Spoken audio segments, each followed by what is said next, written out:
Rosendo Fraga, ¿estás por allí? Bienvenido, un gusto saludarte. ¿Qué tal? Gracias por llamarme. Gracias a vos por atendernos. Bueno, dilatamos un poco la transmisión porque se te había complicado un poco el tema de los horarios, pero aquí la gente preguntaba, ¿qué pasa? Dijeron que iba a estar Rosendo. Bueno, aquí lo tienen al Aquí señor estoy, Rosendo aquí Fraga. estoy. Bueno, ¿cómo va la vida, Rosendo? Muy bien, por suerte. Bueno, me alegro. A ver, hacenos una evaluación, tu visión de lo que está pasando en esta Argentina realmente compleja, donde está galopantemente incentivándose con nuevas pequeñas explosiones día tras día, ¿no? Bueno, yo te diría, empecemos. Política exterior. Bueno, Ujú. ha habido un viaje importante del presidente Sí, a Moscú, sí, a Moscú y Beijing, sí. donde, más allá de lo que se diga, el presidente se acercó a dicha potencia, lo cual implica alejarse de Estados Sí. Unidos. Ujú, En un momento donde Argentina, el propio gobierno, requirió el apoyo de Estados Unidos ujú. para la negociación con el fondo.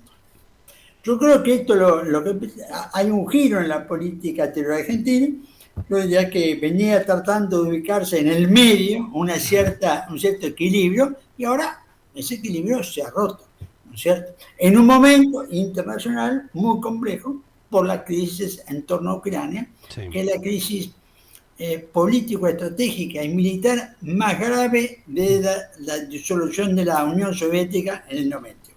sí. Esto yo diría que es lo que tenemos en el plano internacional. Segundo, yo te diría en el plano económico, con todo esto estamos en una situación muy delicada, problemas de reservas, negociación con el fondo, y mira, quien quizás dijo más clara la situación fue Axel Kicillof, el gobernador de la provincia de Buenos Aires, Sí. que entre la firma del preacuerdo dijo, evitamos una catástrofe. Bueno, Mm, yo creo que es elocuente lo que ha pasado. sí. Estamos mal, muchas dificultades, pero podemos estar peor. Y esto hay que tenerlo presente. Tercero, en el ámbito social. Sí. Bueno, el ámbito social es muy claro. Es decir, los niveles de pobreza son muy altos en la Argentina, niveles de desigualdad, Ujú, y esto es un problema ya estructural, ujú. al margen de los vaivenes de la macroeconomía, con una tasa de inflación que crece, y esto es la variable de la economía que más aumenta la pobreza. Mm. La inflación es la que más aumenta la pobreza. Ahora, Yo, teniendo en cuenta esto que vos planteás, estimado Rosendo, hablamos casi de un 60 y pico por ciento de gente que está en una situación de miseria, de falta de una alimentación, de falta de un sistema social que lo contenga en materia de salubridad y fundamentalmente de esto de la alimentación, la decadencia que hay en esa materia. ¿Qué proyección puede tener la Argentina desde tu visión con esa decadencia absoluta que ya se está como perpetuando y que viene con una continuidad de seguidillas de mira, hechos complejos?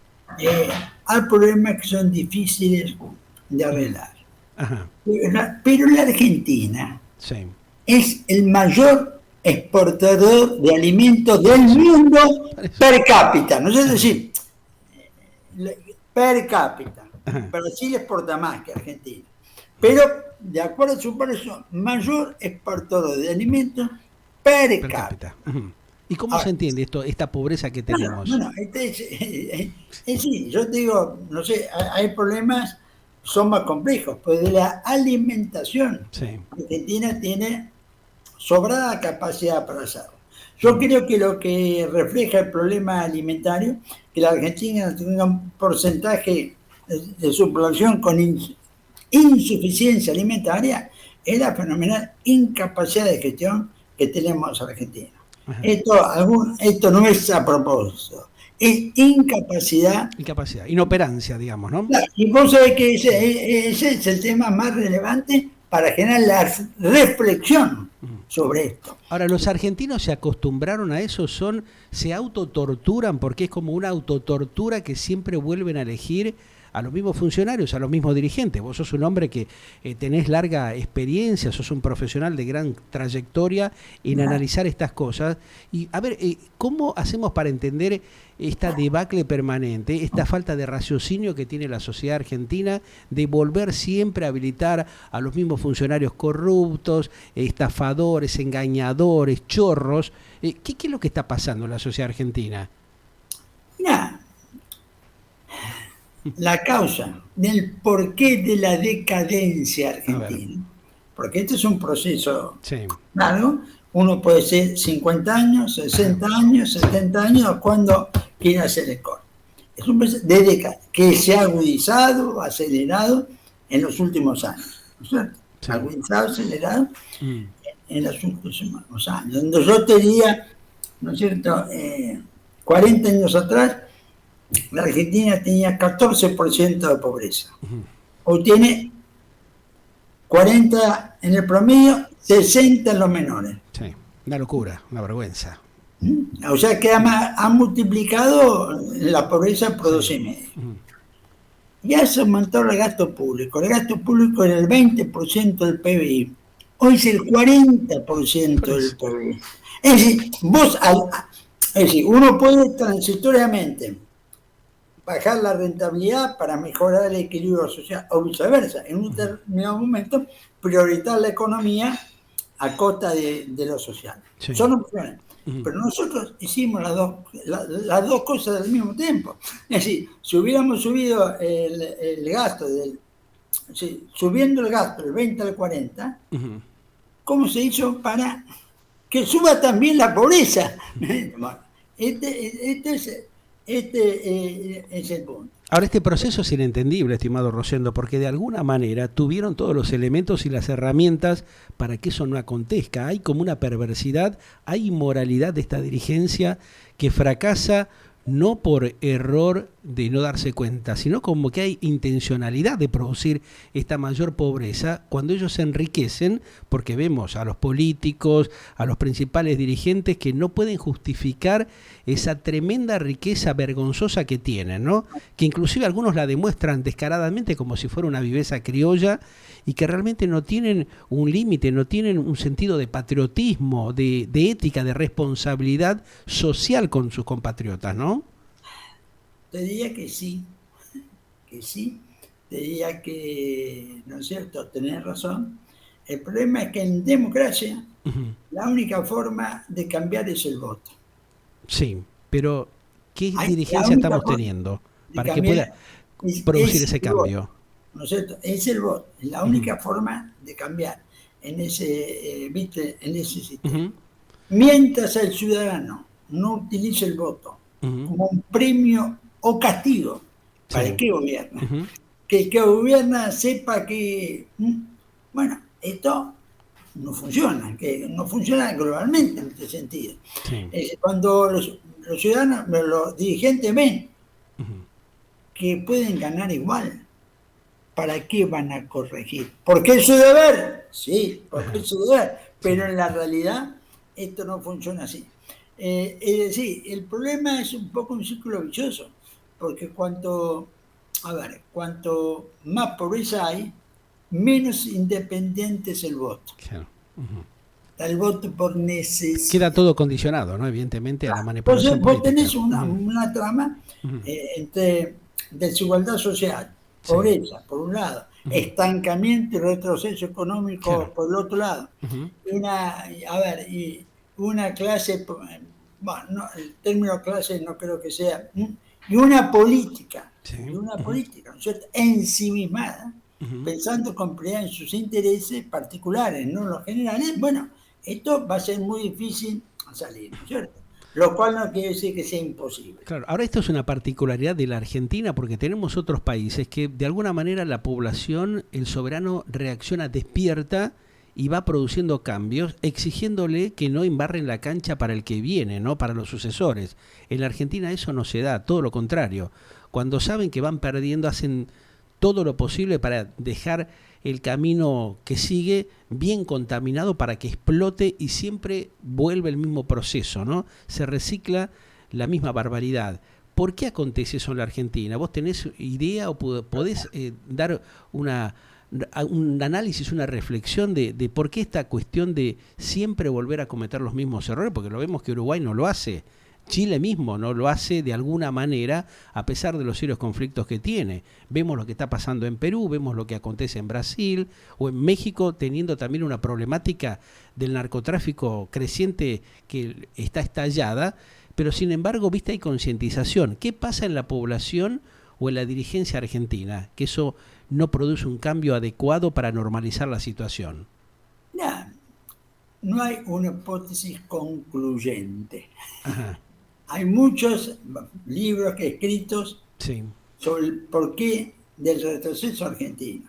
Y son diversas, ¿no es cierto?, hipótesis. No hay una hipótesis concluyente. Vos sabés que hay otros países donde es muy claro. Un país que está hoy en el centro de la atención, Ucrania. Sí. El retroceso y la decadencia de Ucrania, que a fines del siglo XIX era el país que competía con Argentina en ser abastecedor de los granos de Europa. Sí. Europa son las mejores, Ucrania son las mejores tierras. Bueno, decimos, la burocracia zarista, el régimen soviético, y después los oligarcas rusos hicieron fracasar el país. Es decir, tenés una explicación de qué es lo que fue sucediendo. El país, digamos, con más capacidad de producir elementos de Europa, fíjate, en los años 30, un cuarto de su población murió y otro cuarto quedó afectada por el hambre. Es un caso extremo del nuestro, ¿no es cierto? Pero eso tiene más explicación. Vos fíjate, nosotros, ¿qué es lo que pasa? La explicación es casi, vos sabés que que casi de psicología social, ¿no es cierto? Acá no hay una causa determinante. Cuando tú me decís, Ucrania, burocracia zarista, régimen stalinista, los oligarcas que suben con la disolución de la Unión Soviética. Ese es el punto. Lo nuestro no tiene una causa. Algunos dirán, no, la causa es que la Argentina se desentendió del mundo. Bueno, pues no es suficiente para explicar este punto, ¿no? Ahora, esta actitud que tienen los funcionarios, ¿no? De ser tan panqueques, tan camaleónicos, ¿no termina perjudicando al país, a la República? Porque genera también, viste, ciertas dudas y cierto poner freno a los inversores, a generar productividad seria, porque realmente no hay, digamos, una transparencia justamente, ni hay claridad en lo que se dice con lo que se hace, ¿no? Mira, yo creo que eso genera una situación que es la que más amenaza la economía en largo plazo. Cuanto más incertidumbre, menos inversión. Cuanto más incertidumbre, el dinero se va más rápido.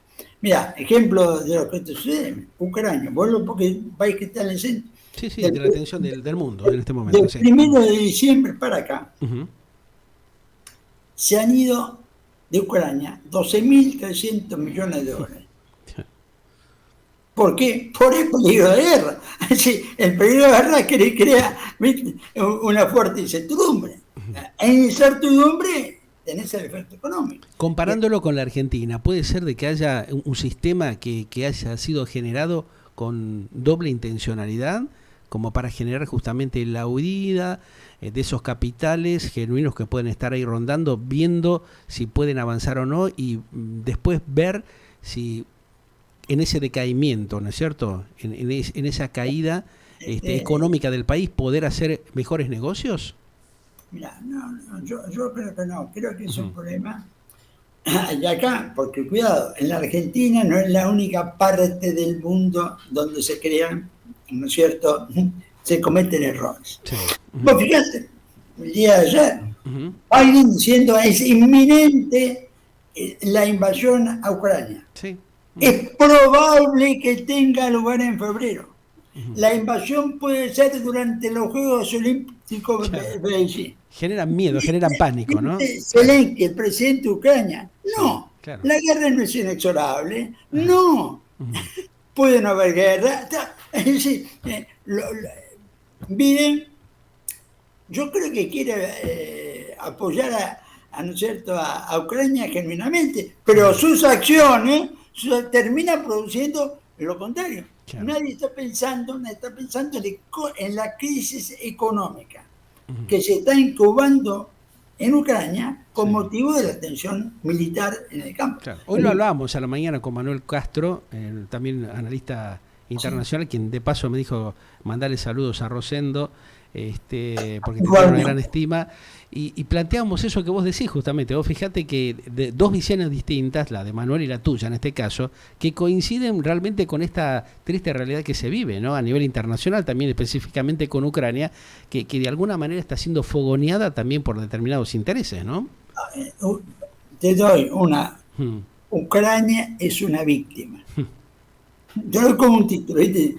Ucrania es una víctima. Es un poco lo que pasa con el Líbano, ¿no?, con esa guerra inentendible y con ese desmembramiento que hay de una república que es manipulado con los sectores de grupos terroristas, que la va destrozando constantemente, ¿no? En vez de ir a las inversiones genuinas, a la productividad, a respaldar el crecimiento del país, lo llevan a la compra de armamentos o accionarios que no son los adecuados, ¿no? Líbano hoy es un estado fallido.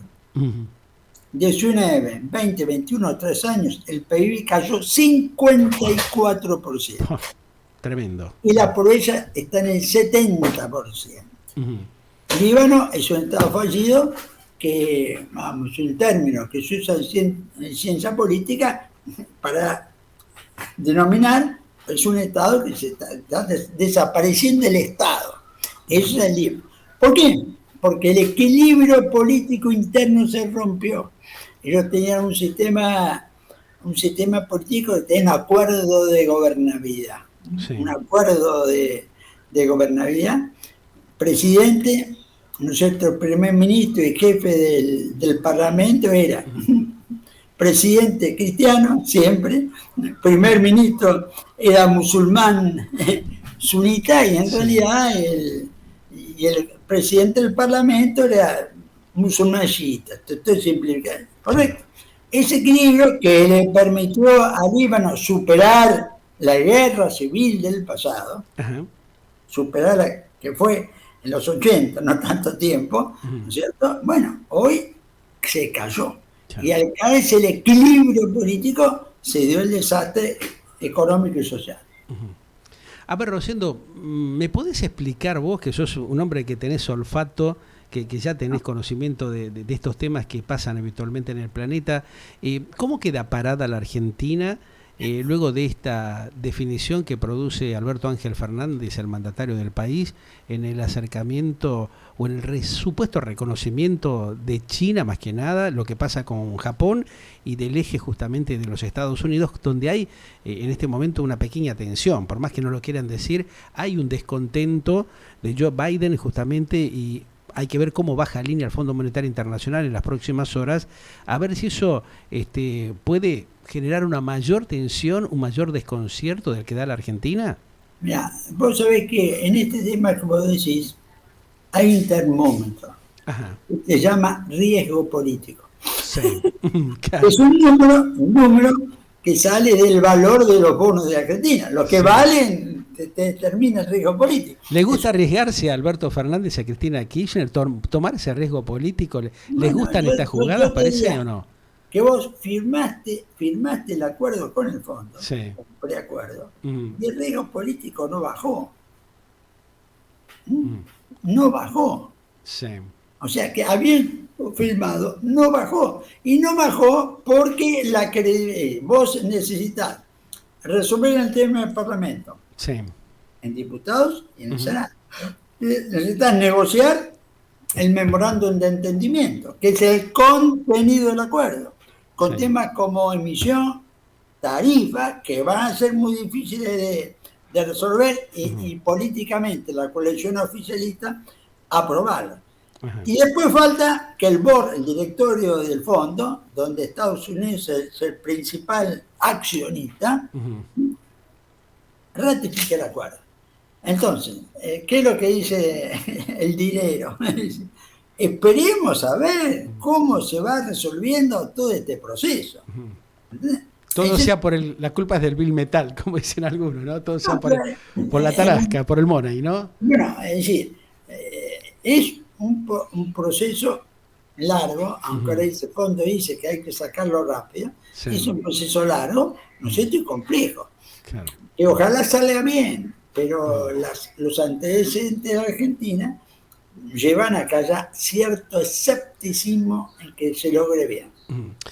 El sindicalismo está ya en default, dicen, ¿no? A raíz del recorte de este presupuesto que le había prometido el presidente Fernández al sector sindical para sostener y salvar las obras sociales, muchas de las cuales ya sabemos que están destruidas, ¿no? O sea, hay entidades y organizaciones que ya están directamente en una situación terminal.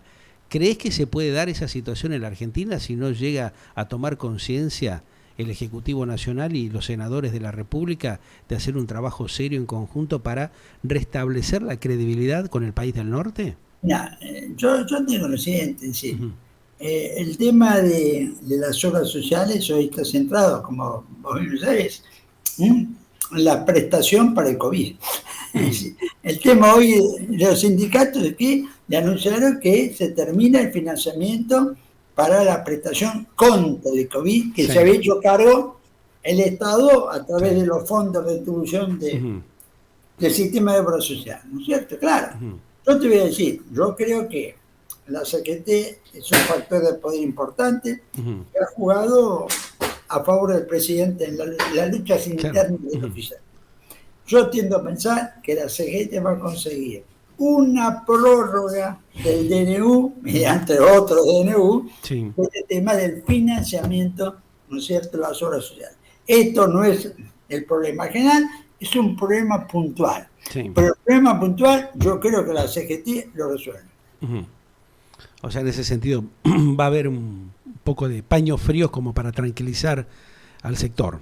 Sí, el gobierno esto lo viene haciendo, va a seguir haciendo. Bueno, o sea que tenemos un panorama complejo, ¿no? Todavía hay que definir varias cuestiones que realmente generan incertidumbre, como ya estamos acostumbrados en Argentina. ¿Vos crees que esto se va a clarificar en los próximos días? Mira, el problema va a llevar unas semanas clarificar, pero guarda, que después están los imponderables en la política. Sí.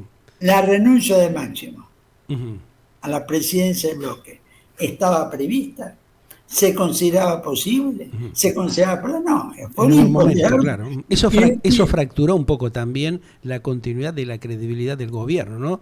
O sea, esa alianza que se había conformado, que aparentemente tenía consistencia, ya con la primera estocada que hizo la vicepresidenta en su momento, con la famosa carta, y ahora con el caso de su propio hijo, Máximo, de retirarse de la estructura del gobierno, termina fracturando seriamente al gobierno. ¿Y cómo queda parado Fernández en esta situación? Agrega incertidumbre.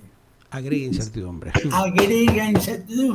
que es lo que menos le conviene a la situación económica en este momento. Claro, le resta gobernabilidad, le resta poder, ya con la pérdida que tenía Alberto Ángel Fernández, esto le resta poder, o sea, por eso tal vez él trata de rodearse de algunos laderos que refuercen su estructura que está totalmente hackeada.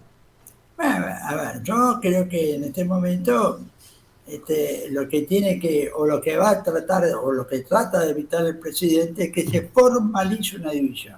Ajá. Que por ejemplo, que los diputados que no van a votar el acuerdo, porque ya dijeron muchos que no lo van a votar, o sea, ya le van a jugar en contra, una cosa es si forman un bloque disidente, otra cosa es si dan quórum y se abstienen. Sí, son dos actitudes políticas diferentes. Yo creo que la estrategia del gobierno encabeza el nuevo presidente del bloque de diputados, va en la dirección, ¿no es cierto?, de lograr que los que están en contra den quórum y se abstengan. Es decir, que faciliten la aprobación dejando a salvo su convicción. Estamos en una gran disyuntiva, entonces vamos a transitar días bastante turbulentos, me parece, ¿no? Tensos. Tensos. Ajá. Bueno, Rosendo, te libero, así continúas con tus actividades, sé que tenés otras cosas y te agradezco la amabilidad y la gentileza de haber compartido con nosotros estos minutos, así que bueno, lo vamos a continuar en cualquier otro momentito que se pueda. Gracias por llamarme. Un gentil abrazo grande para vos y gracias también por tu amabilidad de siempre, muy gentil. Rosendo Fraga, analizando un poco parte de la coyuntura local e internacional en este glóbulo, en la previa del fin de semana aquí en Galáctica Internacional. Galáctica, lo que vos esperabas para acompañar tu vida.